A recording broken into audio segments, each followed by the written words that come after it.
A'udzubillahi minasyaitonirrajim. Bismillahirrahmanirrahim. Alhamdulillahirabbil alamin. Wassalatu wassalamu ala asyrofil anbiya'i wal mursalin wa ala alihi washabihi wa tabi'in. Rabbi shrah li sadri wa yassir li amri wahlul 'uqdatam min lisani yafqahu qawli. Allahumma shalli ala sayyidina Muhammad wa ala sayyidina Muhammad. Assalamualaikum warahmatullahi wabarakatuh. Sobat Pintar semuanya yang dirahmati oleh Allah Subhanahu wa taala dimanapun berada. Saya mendoakan semoga sobat Pintar semuanya selalu sehat walafiat, selalu dalam lindungan Allah Subhanahu wa taala, dilimpahi rezeki yang halal, yang berkah, yang thayyib, yang manfaat.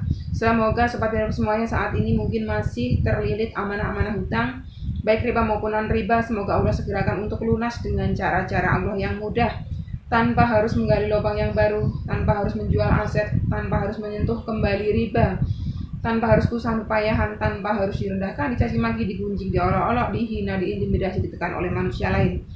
Untuk sobat pintarku semuanya saat ini mungkin sedang sakit, semoga Allah berikan kesabaran.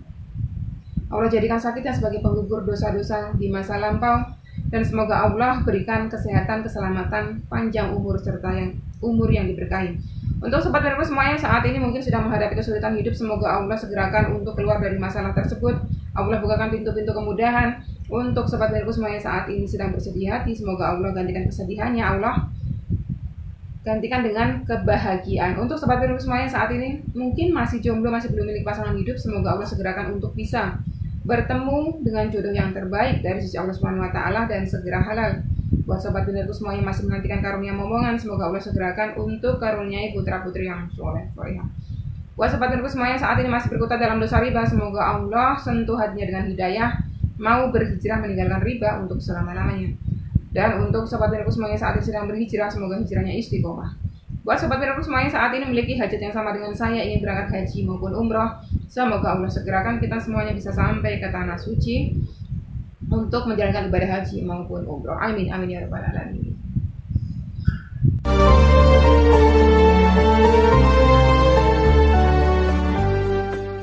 Oke, sobat pintarku semuanya, hari ini kita akan menjawab beberapa pertanyaan dari sahabat kita. Satu persatu kita akan coba jawab. Dari pertama dari Rehan Bur. Assalamualaikum warahmatullahi wabarakatuh. Umi, saya mau tanya, apa benar sholawat kita dawamkan dan baca Al-Quran kalau hanya karena duniawi, sholawat dan ngaji kita akan sia-sia, Umi? Karena saya sempat cerita kalau saya sedang mendawamkan sholawat Jibril 10.000 kali, tapi teman saya malah bilang percuma baca sholawat sama ngaji kalau cuma untuk duniawi, bukan baca sholawat karena diniatkan kepada Nabi Muhammad Sallallahu Alaihi Wasallam. Dari situ saya sedih, Umi, apa sholawat saya yang saya dawamkan sia-sia karena saya ingin hajat-hajat saya diijabah tapi lewat sholawat. Oke, panjenengan sepertinya penonton baru. Kalau panjenengan penonton lama, tentunya nggak akan bertanya ini, ya kan? Karena penjelasannya sudah berulang-ulang kali saya jawab, gitu ya. Tapi nggak apa-apa, saya bahas lagi supaya teman-teman yang lain juga reminder, diingatkan kembali. Teman panjenengan itu ada benernya, ya kan? Sekarang tinggal beliau itu menyampaikan itu kapasitasnya sebagai apa? Sebagai teman yang menasihati temannya, bagus. Ataukah sebagai panitia surga yang menjudge amal seseorang diterima apa enggak? Nah, itu nggak boleh, ya.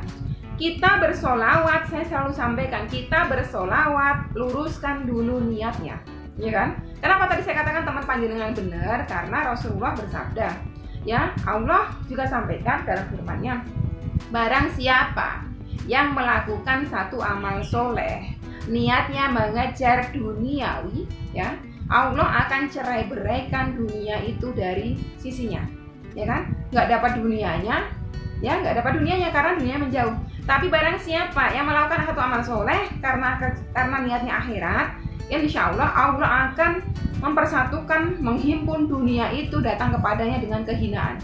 Dunia itu yang datang kepada kita, ngejar kita kalau kita luruskan niatnya.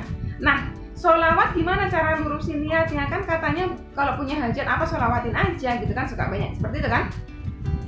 Bersolawatlah karena memang Allah perintahkan kita untuk bersolawat, ya kan? Di mana perintahnya? Dalam surah Al-Ahzab ayat ke-56 dibuka. Innallaha malaikatahu ya ayyuhalladzina amanu shallu alaihi wa sallimu taslima. Allahumma shalli wa sallim wa barik alaihi. Di situ Allah berfirman, ya, sesungguhnya Allah dan para malaikat Allah bersolawat kepada Rasulullah, ya. Wahai orang-orang yang beriman, bersolawatlah engkau kepadanya. Makanya kita bersolawat. Jadi kenapa sih saya bersolawat? Apa karena saya punya hajat seperti yang panjenengan sebutkan di kalimat terakhir? Karena saya ingin hajat saya ijabah tapi lewat solawat. Nah itu salah. Ya kan, itu salah. Niat yang betul adalah saya bersolawat karena apa? Karena saya diperintahkan Rob saya, pencipta saya untuk bersolawat kepada Rasulnya, yaitu Rasulullah SAW. Makanya saya bersolawat. Kenapa saya ngaji? Karena Allah perintahkan kita untuk membaca Al-Quran. Sebab dalam Al-Quran satu hurufnya ya saja itu udah mengandung 10 kebaikan. Makanya saya baca, karena Allah Rob saya perintahkan. Ya kan? Kenapa saya patuhi perintahnya? Supaya Allah ridho kepada saya, supaya Allah turunkan rahmatnya untuk saya, supaya Allah sayang sama saya. Sehingga kalau Allah sudah ridho sama kita, jangankan yang kita minta, sesuatu yang kita tidak minta tapi kita butuhkan, Allah pasti kasih. Itu. Jadi niatkan dulu lurus. Nah, kalau sudah niatnya lurus kok temennya masih mencemooh, itu urusan temennya. Biarkan saja mulutnya, urusannya dia nanti akan dihisab di hadapan Robnya. Panjenengan lurusin aja niat, gak usah didengerin omongan-omongan negatif. Saya selalu sampaikan seperti itu, ya kan? Yang baik dari temennya dimasukkan ke hati, dipakai. Yang tidak baik jangan dipakai. Nanti kalau panjenengan dengerin terus omongan temennya, bersedih hati, gak mau sholawat jatuhnya, gitu kan? Dan sholawat adalah satu-satunya amal soleh yang sudah pasti diterima Allah sekalipun dengan riya.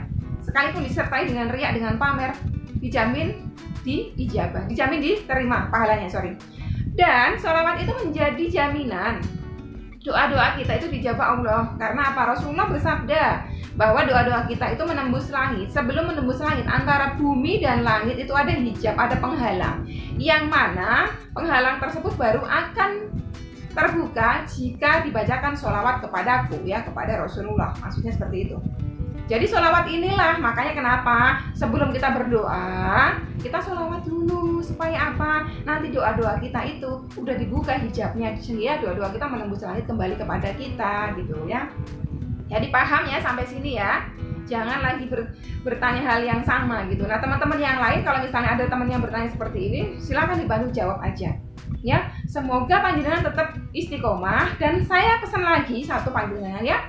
Panjenengan bilang sholawat Jibril sampai 10.000 kali. Apa yang panjenengan kejar sampai 10.000 kali? Apakah panjenengan betul-betul murni ingin berselawat kepada Rasulullah karena Allah Ta'ala, ataukah karena panjenengan punya hajat yang gede tadi itu sehingga panjenengan geber-geberan dikedepankan nafsunya sehingga sampai puluhan ribu? Nah itu nggak benar ya. Lakukan amal soleh sholawat ini dengan iman, jangan dengan nafsu. Kalau dengan nafsu nggak akan dapat dunianya, nanti dunianya akan menjauh gitu ya. Oke, tapi nggak salah, semakin banyak sholawat semakin bagus, tapi jangan geber-geberan hanya karena hajat. Nanti hajatnya sudah terkabul, udah nggak mau sholawat. Apalagi kalau hajatnya nggak terkabul, makin nggak mau sholawat gitu ya. Jangan sampai seperti itu. Dari Miftah Aulia, Assalamualaikum Umi. Umi, saya amalkan nggak selalu duduk. Saya amalkan sambil aktivitas karena saya TKW. Umi gimana? Nggak apa-apa tak Umi? Ini kayak orang Jawa Timur. Nggak apa-apa tak Umi? Nggak apa-apa. Boleh. Sambil duduk boleh, sambil di atas sejadah boleh, sambil tengkurap boleh, sambil glosor boleh, sambil tiarap boleh, sambil nyapu boleh, sambil ngepel boleh. Yang nggak boleh apa? Di kamar mandi, di toilet nggak boleh. Sedang bersenggama nggak boleh. Ya, ini lagi pertanyaan kayak gini tuh sering banget. Assalamualaikum warahmatullahi wabarakatuh Umi. Waalaikumsalam warahmatullahi wabarakatuh. Umi, saya mau tanya, sholawat apa agar saya terbebas bayar paket dari teman saya yang dari luar negeri? Saya harus bayar 7 juta. Soalnya saya nggak ada uang. Sholawat apa yang harus saya amalkan? Tolong doakan Umi. Semoga Allah mudahkan panjenengan. Pertanyaan sholawat apa ini sebetulnya pertanyaan 1000 ya, 1000 umat. Sholawat apa? Semua sholawat bagus. Sholawat Jibril, Shallallahu alaihi Muhammad bagus, itu sholawat penarik rezeki. Sholawat Nabi, Allahumma sholli ala Muhammad wa ala Muhammad, atau Allahumma sholli ala Sayyidina Muhammad wa ala Sayyidina Muhammad bagus. Sholawat Ibrahimiyah bagus, sholawat Munjiat bagus, sholawat Nariyah bagus. Silakan panjenengan mau amalkan yang mana, ya? Karena sholawat kita itu menjadi pembuka hijab doa-doa kita menembus langit, gitu kan? Vivi, Waalaikumsalam Umi. Semoga hajat dan doa Umi dijabah Allah dan Umi selalu sehat dan barokah. Minta bantu doa juga Umi untuk saya Umi yang sedang mendapat ujian hidup sangat berat berturut-turut dari Allah dan sedang mengalami kesulitan hidup. Sejak saya mulai belajar melepas riba dan ikhlas, ujian justru datang banyak sekali. Semoga saya tetap istiqomah, insya Allah saya tetap yakin akan janji Allah, insya Allah. Ini bukan pertanyaan, kenapa saya masukkan di sini, karena saya mau menjawab. Ya, beliau tadi katakan bahwa ujian hidup sangat berat dan berturut-turut. Apalagi setelah beliau belajar untuk hijrah dari riba. Pasti ujiannya semakin berat dari sebelum-sebelumnya. Ya, saya sampaikan firman-Nya Allah dalam surah Al-Ankabut ayat 2 ayat 3. Apakah manusia itu mengira bahwa mereka dibiarkan saja mengatakan kami telah beriman, sedangkan mereka tidak diuji, dan sesungguhnya kami telah menguji orang-orang yang sebelum mereka. Maka sesungguhnya Allah mengetahui orang-orang yang benar, dan sesungguhnya Dia mengetahui orang-orang yang dusta. Dari firman Allah yang ini, semua yang mengaku beriman itu pasti akan diberikan ujian. Ya, apalagi dia meninggalkan dosa, ujiannya akan lebih berat. Begitu juga dengan kita yang hijrah dari riba. Kalau kemarin kita mungkin nggak diuji dengan ujian yang ini, sekarang setelah hijrah dari riba diberikan ujian yang lebih berat ini, gitu kan. Seperti contoh teman-teman kita yang saya sampaikan sebelum-sebelumnya, ketika beliau sudah mutusin hijrah dari riba, itu butuh duit, tiba-tiba butuh duit, orang tua sakit dan segala macam. Salah satunya adalah Mbak Kalista Azhara, yang beliau orang Sragen, sekarang di Taiwan. Begitu mutusin hijrah dari riba, ibunda beliau diambil sama Allah. Butuh uang untuk selamatannya, gitu kan, kalau di Jawa ada seperti itu, ya kan. Ada juga sahabat saya di UCR, ya, tiba-tiba ibunya minta duit karena mau pergi ke pasar, ya kan, buat ini belanja gitu, nggak punya duit. Nah, di saat yang bersamaan itu muncul tawaran dari pihak koperasi untuk ngambil riba lagi. Kalau beliau tidak kuat hijrahnya, akan diambil ini pinjaman koperasi. Tapi karena beliau hijrahnya sudah mantap 100% bulat, beliau sabar sampai sore, dia tiba-tiba dapat rezeki yang lebih dari apa yang beliau butuhkan. Dari ayahanda beliau kasih uang, dari teman beliau yang lama ngutang kasih uang, gitu kan. Itulah, seperti Mbak Kalista Azhara juga sama. Beliau mau bersabar, ya, karena apa? Karena uang 10 jutanya diambil satu rentenir, yang lainnya masih pusing beliau bersabar, akhirnya teman beliau membantu 10 juta. Nah, kalau kita mau berhijrah dari riba, insya Allah pasti akan berikan kemudahan di kemudian hari.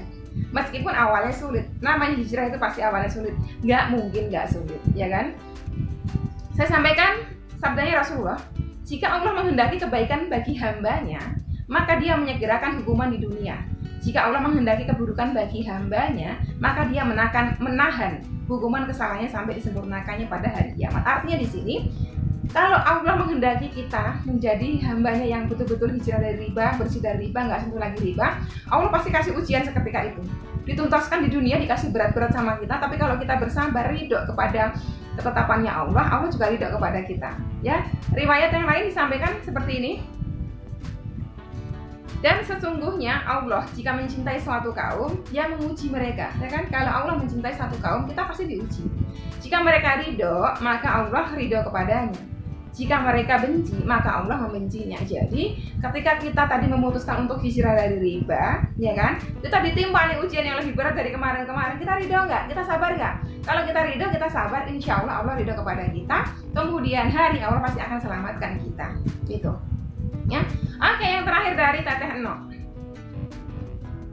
Assalamualaikum Umi. Waalaikumsalam warahmatullahi wabarakatuh. Umi, bagaimana caranya agar bisa selalu bangun untuk sholat tahajud? Saya kelewat terus pakai alarm. Karena kita hidup sebagai manusia, coba lakukan ikhtiar sebagai manusia. Itu yang pertama. Umi, saya udah pakai alarm tapi nggak bisa bangun, karena begitu bangun si syaitan, waswas syaitan sudah berembus, udahlah bobo aja dulu, masih panjang waktunya. Kamu bikin alarm jam 3, masih ada waktu sampai setengah 4, bobo aja dulu, ditepuk-tepuk sama setan, ditiup-tiup matanya sama setan, makin ngantuk. Nah, dikencingin telinganya sama setan sehingga nggak dengar azan subuh. Gimana caranya? Minta kepada Rob kita, minta kepada Allah, ya Rob, hamba belum pernah sholat tahajud, hamba sering ketinggalan sholat tahajud, malam ini hamba ingin sekali sholat tahajud, bangunkan ya Rob, bangunkan. Kalau di sini niatnya kuat banget pengen sholat tahajud, insya Allah Allah yang akan bangunkan. Sambil dibantu pakai alarm, kan mainan handphone pasti ada alarmnya gitu. Kuatkan dulu di sini. Kalau kita kuatkan di sininya, kita mau hijrah ya, pasti Allah yang akan bantu, Allah yang akan mudahkan. Kalaupun ternyata kelewat lagi, pahalanya itu udah dicatat sama malaikat. Oh, ini Teteh Eno sudah punya niat sholat tahajud, tapi hari ini kesiangan karena beliau capek gitu. Oke? Sobat Heroku semuanya, sampai di sini dulu video kali ini. Semoga bermanfaat buat teman-teman semuanya. Jika masih ada pertanyaan silahkan disampaikan di kolom komentar. Sekian dulu, wassalamualaikum warahmatullahi wabarakatuh.